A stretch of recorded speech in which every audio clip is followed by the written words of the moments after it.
Bonsoir et bienvenue dans l'Africa Newsroom. À la une de l'actualité ce soir, la présidentielle au Mali se prépare. Scrutin fixé au 29 juillet. Pour l'heure, 7 candidats se sont déclarés. Un scrutin qui va se dérouler dans un contexte d'insécurité permanente sur le territoire malien où des zones entières continuent d'échapper au contrôle de l'État et à toutes les forces militaires déployées sur le terrain. Dans ces conditions, quelle crédibilité pour cette élection présidentielle? C'est donc l'une des questions que nous poserons à nos invités dans quelques instants. À quand la révolution verte au Congo-Brazzaville? Une agriculture encore trop insuffisante. Les autorités martèlent pourtant la nécessité de penser à l'après-pétrole. Un projet dit d'appui au développement de l'agriculture commerciale vient d'être lancé.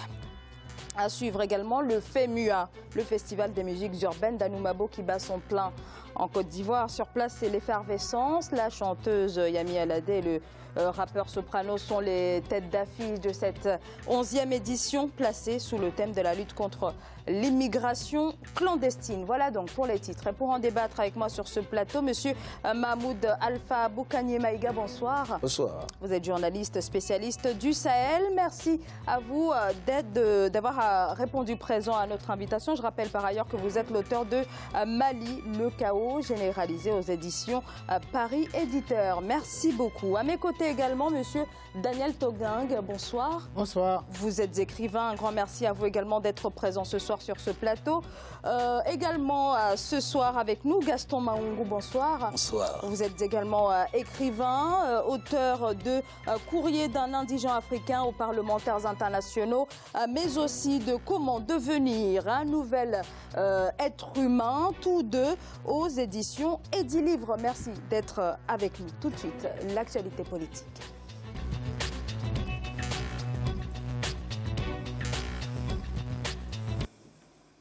Les Maliens sont donc attendus aux urnes le 29 juillet pour le premier tour de l'élection présidentielle. Les candidatures se précisent, mais toujours cette interrogation sur la candidature du président sortant Ibrahim Boubacar Keïta qui ne s'est pas prononcé sur la question, mais interrogation surtout sur l'insécurité grandissante qui gangrène notamment le Nord Mali où sévissent les groupes terroristes affiliés à Al-Qaïda. Et à moins de 4 mois du premier tour, les attentats ne cessent de se multiplier. Le Mali se dirige donc vers un scrutin à haut risque. Voyez ce reportage de Mokhtar Bari et de Marcel Farba Maroun.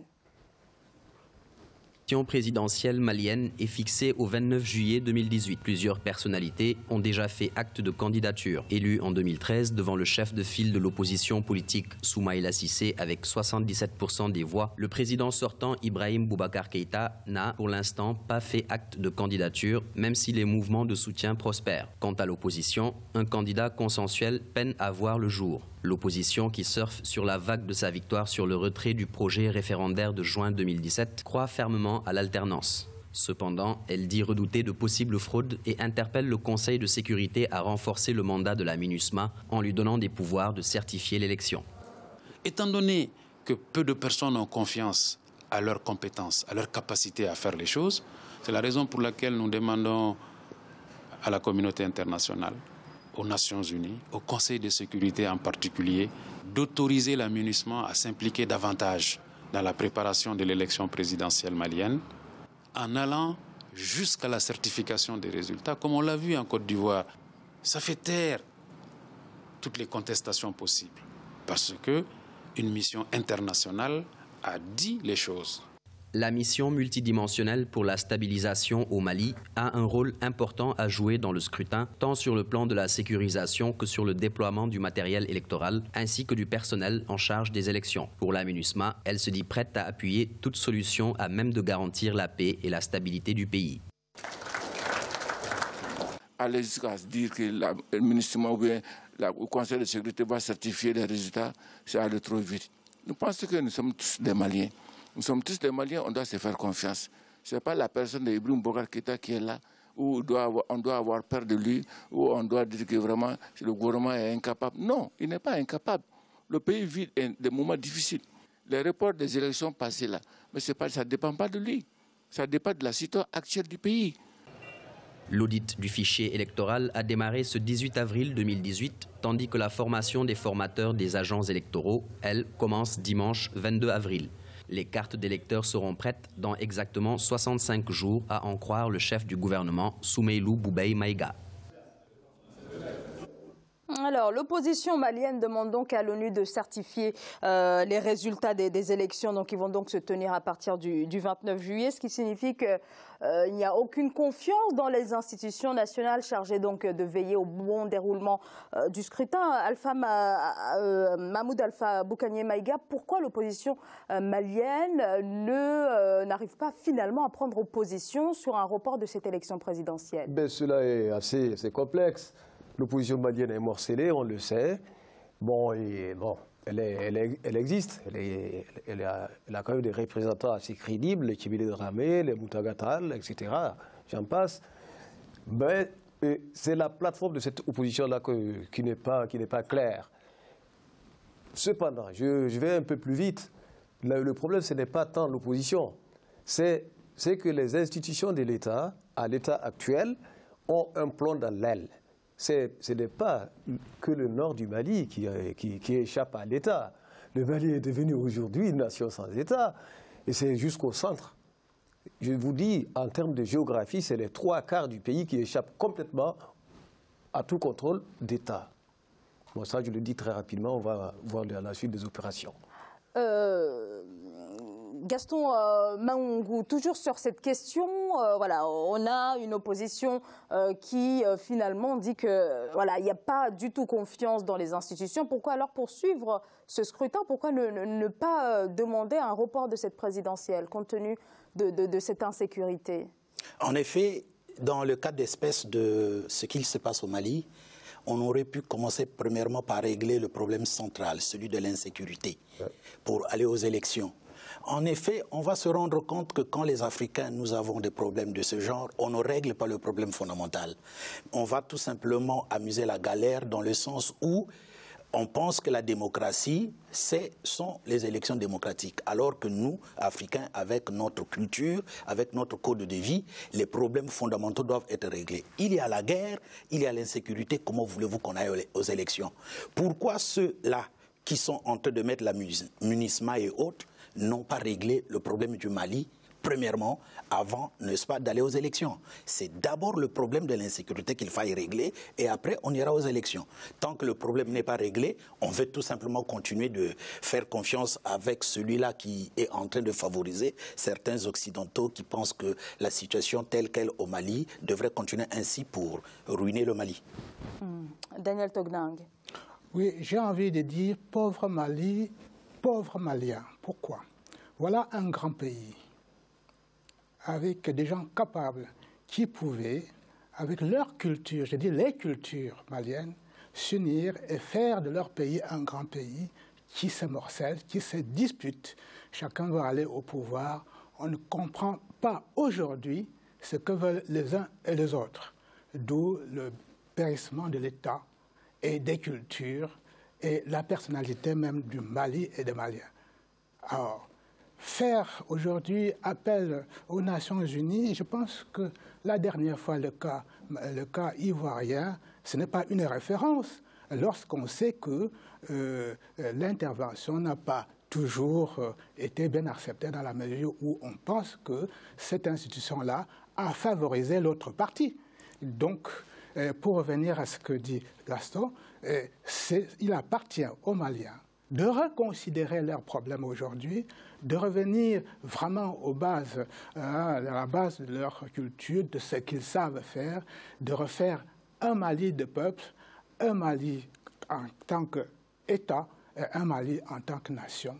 Et à ce moment-là, on peut aller aux élections. On peut faire toutes sortes d'institutions.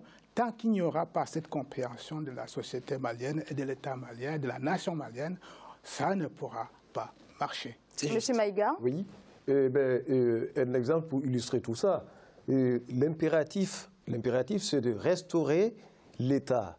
Si on doit faire appel aux Nations Unies ou à d'autres institutions internationales, le préalable, c'est ça. Aujourd'hui, aucune élection n'est possible en région de Mopti, en région de Gao, en région de Tombouctou, en région de Kidal, en toute sécurité. en toute clarté. C'est absolument pas possible. Je suis de là. Je parle de ce que je sais, sur base de travaux de terrain aussi. Eh bien, par exemple, la région de Kidal, qui va de Kidal même, à quelques encablures au nord de Gao, jusqu'à la frontière de l'Algérie, échappe complètement à l'État. Ça n'appartient pas à l'État malien. On en est là. Les faits sont têtus. Lorsque, voilà 3 semaines ou un peu moins, le nouveau Premier ministre, M. Soumaïlou Boubé Maïga, il a été autorisé par visa pour passer 4 heures à Kidal. Mais l'intégrité nationale est où? Donc à l'intérieur même du pays. À l'intérieur même du pays. Oui. C'est ça des faits qui sont cachés. Il y a une sorte d'hypocrisie collective qui veut que on organise des élections le 29 juillet. Mais dans quelles conditions? De clarté, de sécurité et d'impartialité. Cela est une danse marbayasa, comme on dit là-bas, une danse folklorique. Ça risque de nous amener à cette situation-là. Et les coups portés par les djihadistes jusqu'à l'intérieur du Mali, les djihadistes ne sont pas seulement ceux qui sont venus, l'international djihadiste venu des 4 coins du monde. C'est aussi des Maliens qui ont été conditionnés par ceux qui ont occupé le nord du Mali pendant 1 an et demi. Voilà. Il y a des gens qui sont formés à l'intérieur, qui sont conditionnés à l'intérieur. Amadou Koufa, qui crée la confusion totale dans la région de Mopti jusqu'à Ségou. Mais c'est un Malien de souche qui a été adopté par les djihadistes, dont j'ai rencontré le grand maître Oumar Ould Hamaha à Gao en 2012. Un des rares journalistes à l'avoir réussi. Monsieur Maïga, l'ONU parle d'une professionnalisation du terrorisme au Mali. Est-ce que vous êtes d'accord avec ça? Mais c'est le terrain tout fait pour un exercice qui a professionnalisé le terrorisme. Et cela a une histoire. Le Mali, pendant 20 ans, sous 2 mandats, le premier mandat, Alpha Oumar Konaré, on a cru à la démocratie. J'ai beaucoup aimé l'approche de mon frère à ma gauche. Et la démocratie, c'est comme une décoration. Alpha Oumar Konaré a dirigé le Mali pendant 2 mandats. Il a mis à terre l'armée. Il a mis à terre l'école d'abord. Et Amadou Toumani Touré a pris le relais. Il a décimé l'armée, il a cassé l'armée. Et du coup, les djihadistes, eux, ce sont les rescapés, ceux que l'Algérie a chassés du GIA et qui ont trouvé un territoire libre au Mali où il n'y a aucun système de défense d'État. Bon, donc la professionnalisation a eu un terreau fertile pour son affirmation d'aujourd'hui. Gaston Maungu. Moi, je pense que la professionnalisation du terrorisme est un aveu d'impuissance de part et d'autre, de l'ONU et aussi du Mali. Pourquoi je le dis? Mais c'est parce que il est impossible quand même, avec l'intervention de certaines puissances militaires au niveau du Mali, et que l'on ne parvienne pas à régler le problème. Oui. Le problème n'est pas réglé parce que 2 Maliens sont en train de se battre. Pourquoi on ne met pas les Maliens sur une même table? En fait, il faut que l'on sache que les djihadistes, par exemple, ont aussi des revendications. Ce n'est pas parce qu'une population se soulève qu'on devrait penser que cette population-là est bêta. Non, il faut qu'on écoute ces djihadistes. Quelle est la source? Pourquoi est-ce qu'il y a ce mouvement de revendication militaire? Mon frère, les djihadistes n'ont qu'une revendication, l'application de la charia au Mali. Une seule. Ils sont différents des mouvements rebelles Touareg qui, eux, sont entrés dans une sorte d'irrédentisme, c'est-à-dire de revendication territoriale. Mais on peut les mettre sur une même table quand même. Pourquoi est-ce qu'il est impossible mais Gaston Maungu, ce sont des revendications différentes. Il y a à la fois des revendications à la fois d'indépendance entre guillemets, et puis d'autres, on a des revendications. Mais cela doit se débattre entre les Maliens. Alors, est-ce qu'il faut négocier avec les terroristes? Mais non, ce n'est pas une question de négociation. Ça, c'est la coloration qu'on donne à une frange de la population qui a des revendications. En tout état de cause, il est toujours normal que 2 parties différentes se mettent sur une même table. Si vous pensez que c'est irréductible, eh ben, c'est là où on va comprendre quelle est la source du problème. Mais même si vous les traitez de djihadistes, mais il y a des djihadistes d'État sur la terre. Oui, il y a des djihadistes d'État. Nous sommes en train de voir aujourd'hui comment des puissances sont en train de mettre le feu aux poudres dans certains pays de notre continent. Alors, il faut écouter même les djihadistes, les mettre sur une même table, écouter ce qu'ils veulent pour trouver un terrain d'entente, quitte à leur faire taire. Mais si on ne les écoute pas, vous ne pouvez pas les faire taire. Je reviens sur mes pas. les djihadistes n'ont qu'une revendication, l'application de la charia, c'est-à-dire l'islam fondamental.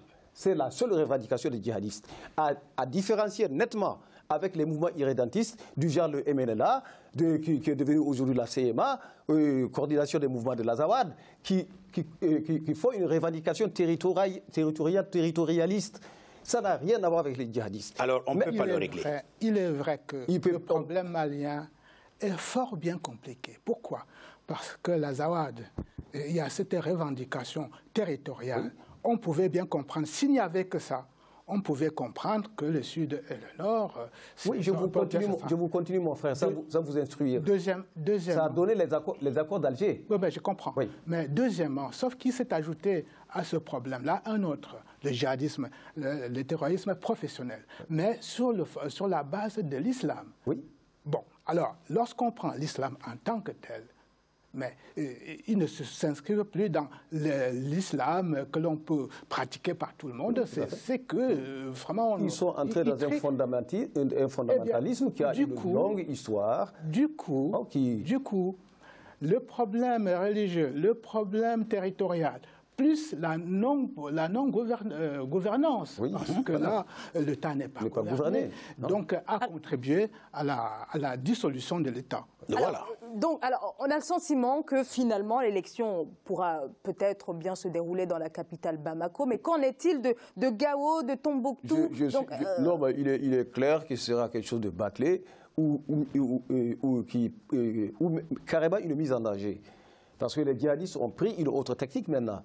Ils se faufilent à mobilette ou à pied. Ils s'explosent et où ils tirent. Alors, on l'a vu justement à au dernier attentat de Tombouctou contre le camp de la MINUSMA. Oui, qui arrive à subtiliser des casques bleus, des véhicules aux couleurs de l'armée, des véhicules aux couleurs de la MINUSMA, et qui font des opérations de coups de poing complètement suicidaires. En tout cas, dans ce sens-là, c'est comme ce qu'il se passe un peu ailleurs. Prenons le cas de la Syrie.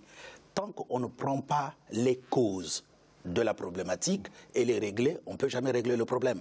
C'est celui qui est plus fort. Aujourd'hui, le gouvernement, il va faire tout ce qu'il faut. L'élection va passer, il est toujours là au pouvoir, mais les problèmes ne sont pas réglés. Et c'est pourquoi nous parlons de faire autre chose. Et autre chose, c'est quoi? C'est rassembler les têtes d'affiche. C'est pas irréductible. Non, écoutez, aujourd'hui, quand on parle de djihadistes, on pense que ce n'est pas des êtres humains. Les djihadistes sont aussi des êtres humains. C'est une force politique. Pardonnez-moi, M. Maoufou, je ne veux pas vous couper la parole. On va continuer de parler de la présidentielle qui se prépare donc au Mali, mais on va marquer une courte pause. Restez avec nous, à tout de suite. Très bien.